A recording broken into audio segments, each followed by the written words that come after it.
चलिए सीधे रुख करेंगे दिल्ली के करतार नगर का, जहां पर प्रधानमंत्री नरेंद्र मोदी चुनावी जनसभा को संबोधित कर रहे हैं। क्या कुछ कह रहे हैं, लिए चलते हैं।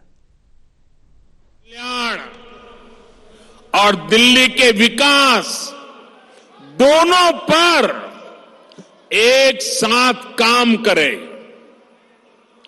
दिल्ली एक ऐसी सरकार चाहती है जो गरीबों के लिए घर बनाए, जो दिल्ली को आधुनिक बनाए। दिल्ली एक ऐसी सरकार चाहती है जो हर घर नल से जल पहुंचाए, टैंकर माफिया से मुक्ति दिलाए। इसलिए पूरी दिल्ली आज कह रही है 5 फरवरी आएगी, आपदा जाएगी, भाजपा आएगी। मैं दिल्ली भाजपा को बहुत बहुत बधाई देता हूं। दिल्ली भाजपा ने एक शानदार संकल्प पत्र दिल्ली की जनता के चरणों में समर्पित किया है। इस संकल्प पत्र में दिल्ली की महिलाओं के लिए, युवाओं के लिए, स्कूल में पढ़ने वाले बच्चों के लिए, दिल्ली के मध्यम वर्ग के लिए, ऑटो चलाने वालों के लिए, दुकानदारों के लिए,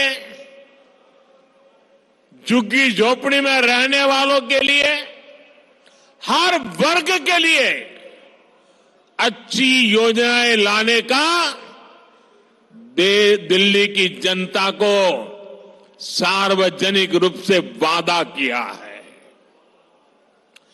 दिल्ली में बनने वाली भाजपा सरकार अपने वायदे पूरी करेगी।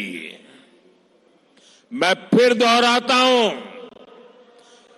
8 तारीख के बाद जब दिल्ली में भाजपा की सरकार बनेगी, जो भी वादे आपको किए गए हैं वो सारे के सारे वादे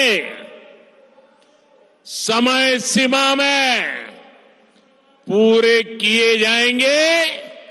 ये मोदी की गारंटी है।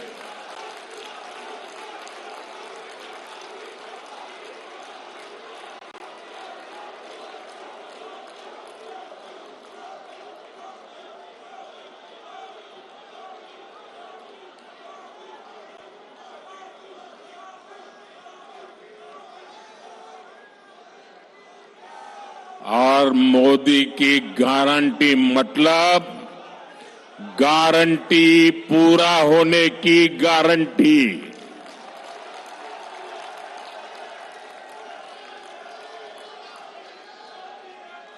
साथियों,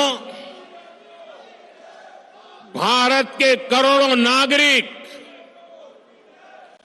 विकसित भारत के संकल्प को लेकर के दिन रात जुटे हुए हैं। ये बहुत जरूरी है कि विकसित भारत की राजधानी भी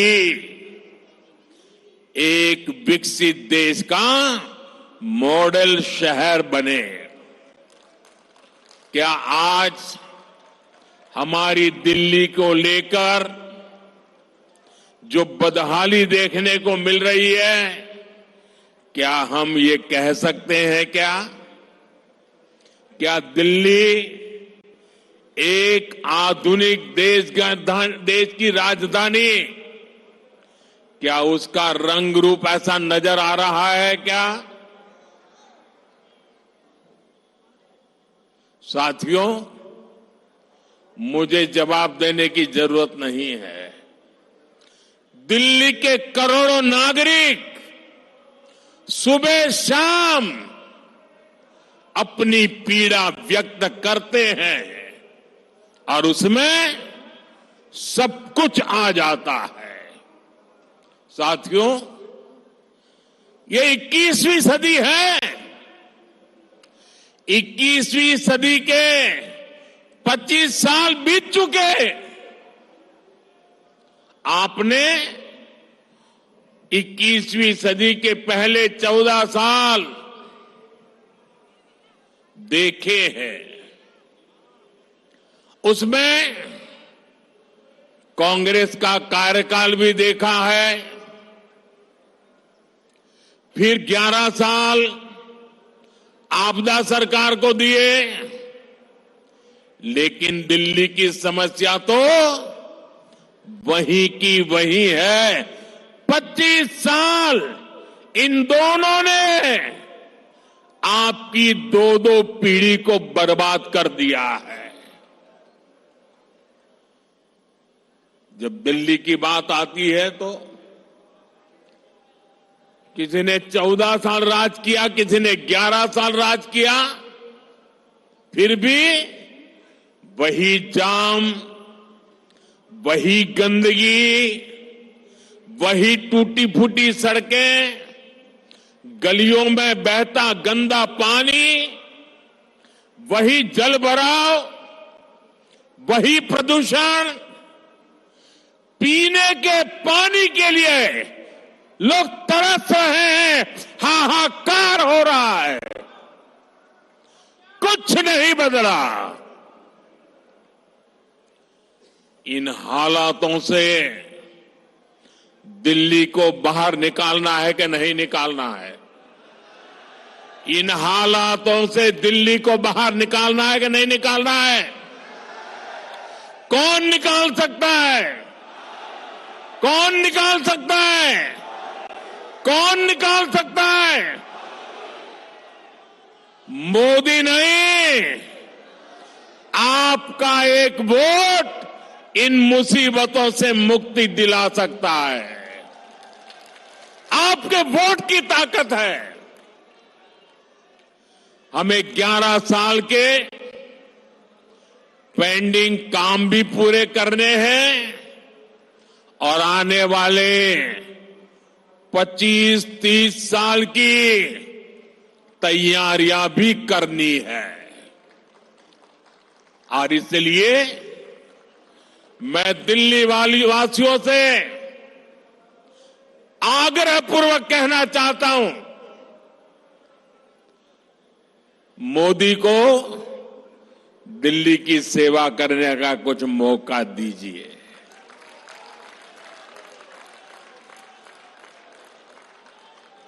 देश भर में मैं बहुत कुछ कर पाया हूं। दिल्ली में आपने मुझे सेवा करने का अवसर नहीं दिया। आपने 25 साल कांग्रेस भी देखी, आपदा भी देखी।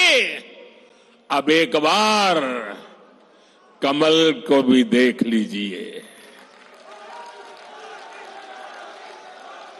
मुझे सेवा करने का अवसर दीजिए। और मैं दिल्ली वासियों को कहता हूं, जैसे एक परिवार का मुखिया अपने परिवार का ख्याल रखता है, मैं दिल्ली वासियों एक परिवार के सदस्य के नाते आपका ख्याल रखूंगा। आपके सपने मेरे सपने होंगे। आपके सपनों को पूरा करने के लिए मैं अपना समय, शक्ति, बुद्धि, जो कुछ भी है आपके लिए खपा दूंगा।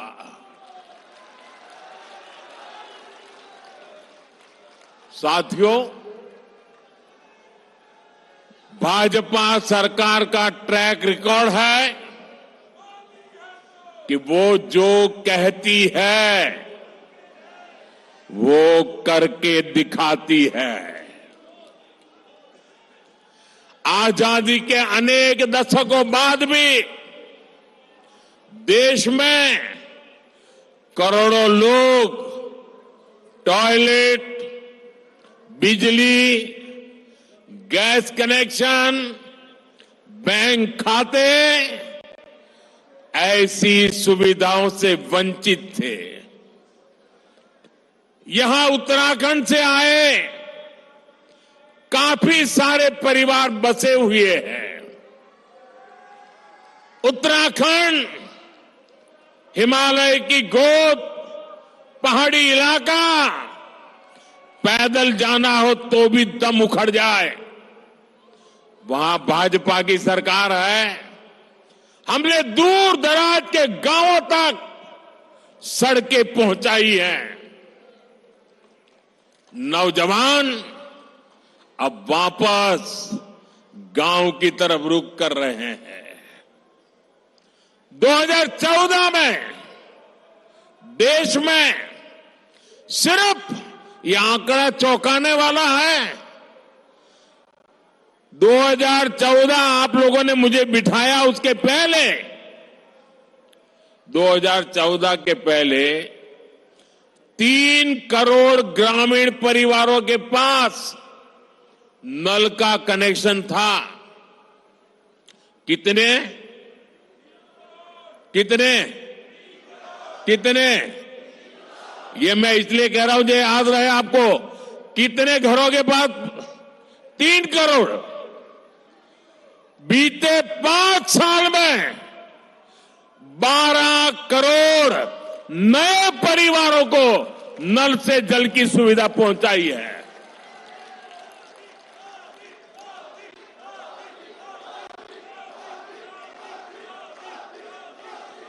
आप मुझे बताइए, पहले की सरकार में नल से जल की योजना थी कि नहीं थी? कांग्रेस के जमाने में योजना थी। क्या हमने आकर के बंद कर दी? क्या नहीं बंद कर दी। हमने ऊपर से उसको मजबूत किया। उनका काम तो नहीं होता था। वो तो 3 करोड़ घरों पे अटक चुके थे। जो काम देश की आजादी के बाद इतने दिनों नहीं कर पाए, हमने 5 साल में करके दिखाया कि नहीं? हम योजनाएं बंद करने वालों में से नहीं है। हम योजनाओं को बल देने वाले लोगों में से है। और आज इन घरों में नल से साफ पानी आता है। अगर हिंदुस्तान के दूर दराज के गांवों में गरीब से गरीब घर में नल से जल पहुंच सकता है, तो मेरे दिल्ली के भाई बहन मुझे बताएं, देश की राजधानी दिल्ली में ना नल से जल आता है, और जहां आता भी है वो बताने लायक भी नहीं है। पीने की तो बात छोड़ो, साफ नहीं होता है। अगर भाजपा दुर्गम गांवों में पानी का नल पहुंचा सकती है, नल से जल पहुंचा सकती है, तो दिल्ली के हर घर को भी नल से साफ जल ये भाजपा दे सकती है। साथियों, आपदा वालों ने दिल्ली को पानी माफिया के भरोसे छोड़ दिया है। इन लोगों ने 3 चुनाव में यमुना जी की सफाई के नाम पर वोट मांगे। आज कह रहे हैं, और बेशर्मी देखिए अब कहां तक पहुंच गए। अरे भाई, यमुना जी से तो वोट थोड़ा मिलता है, हम यमुना जी की सफाई नहीं करेंगे। बेशर्मी से ये कहने की इनकी हिम्मत, ये चौंकाने वाला चरित्र है जी। बेशर्मी है, बेईमानी है, बदनीयती है। ये दिल्ली वालों को पानी के लिए तरसाना चाहते हैं। ये चाहते हैं कि हमारे पूर्वांचली साथी हर साल गंदगी में ही छठी मैया की पूजा करें। साथियों, अपने राजनीतिक स्वार्थ में आपदा वालों ने एक और घोर पाप किया है और ये पाप कभी भी माफ नहीं हो सकता है। इतिहास भी कभी माफ नहीं करेगा। आज भले आपके चेले चपाटे बात को दबा देने की कोशिश करते हो, भले आज आपकी इकोसिस्टम आपके इस पाप पर कपड़ा ढांकने की कोशिश कर रही हो, लेकिन देश नहीं भूल सकता, दिल्ली नहीं भूल सकता, हरियाणा का एक एक बच्चा नहीं भूल सकता। दिल्ली के एक पूर्व मुख्यमंत्री ने हरियाणा के लोगों पर घिनौने आरोप लगा दिए हैं। हार के डर से आपदा वाले बौखला गए हैं। आप बताइए, हरियाणा के लोग दिल्ली से अलग है क्या? क्या हरियाणा वालों के परिवार, बाल बच्चे, नाते रिश्तेदार दिल्ली में नहीं रहते क्या? क्या हरियाणा के लोग अपने ही बच्चों के पानी में जहर मिला सकते हैं क्या? हरियाणा का भेजा यही पानी दिल्ली में रहने वाला हर कोई पीता है। पिछले 11 साल से ये प्रधानमंत्री भी वही पानी पीता है।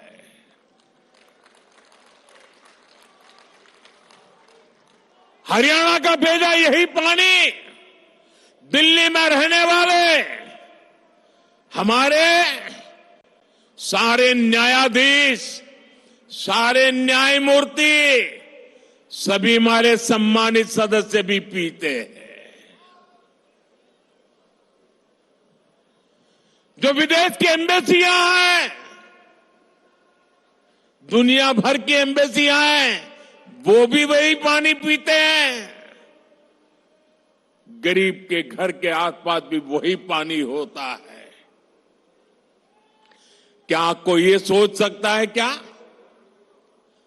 कि मोदी को जहर देने के लिए हरियाणा बीजेपी की सरकार ने पानी में जहर डाल दिया? क्या बोल रहे हो? क्या देश के न्यायाधीशों को जहर पिला करके मारने का षड्यंत्र चल रहा था क्या? क्या बोल रहे हो? मेरे दिल्ली वासियों,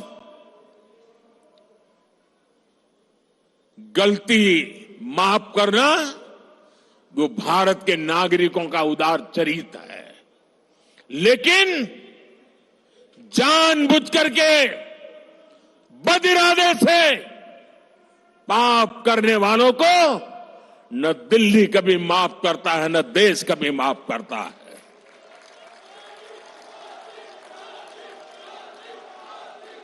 साथियों, मैंने हरियाणा की रोटी खा की है। हरियाणा के मुझे राजनीति में उंगली पकड़ करके चलाया है। मैं हरियाणा को भली भांति जानता हूं। वहां का एक एक नागरिक धर्म पारायण है। अनेक घरों में सुबह यज्ञ होता है। ऐसा सात्विक जीवन मैंने हरियाणा में देखा है। वे देशभक्ति से भरे हुए लोग हैं। कोई परिवार ऐसा नहीं होगा जिसका बेटा सीमा पर मां भारती की रक्षा न करता हो।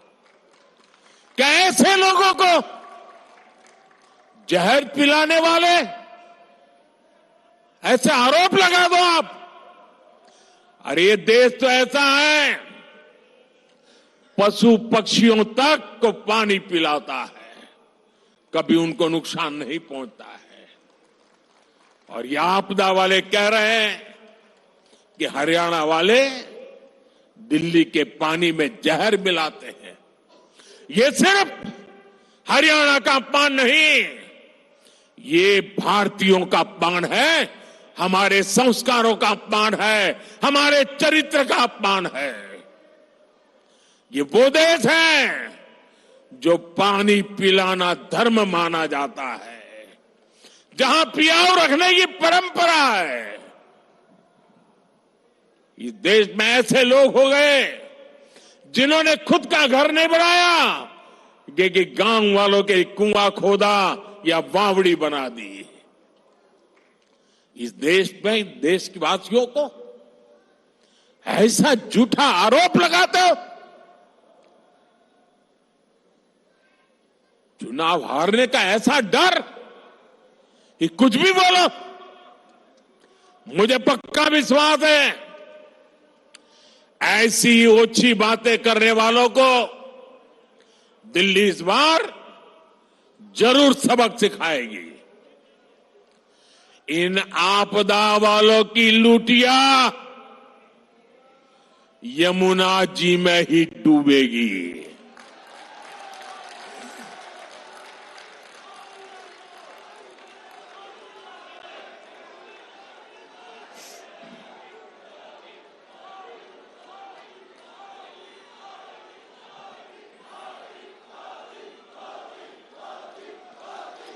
साथियों, आपदा वालों की नीयत ही काम करने की नहीं है। पिछले 5 साल में दिल्ली विधानसभा सिर्फ 70-75 दिन चली है। ये दिल्ली विधानसभा के इतिहास का सबसे कम कामकाज रहा। इस दौरान दिल्ली में समस्याएं बढ़ी, लेकिन कानून सिर्फ 14 पास हुए। 5 साल में 14 कानून, इनमें से भी 5 कानून उनके जो विधायक हैं ना, उनकी सैलरी और पेंशन तो तय करने के लिए रहे। 5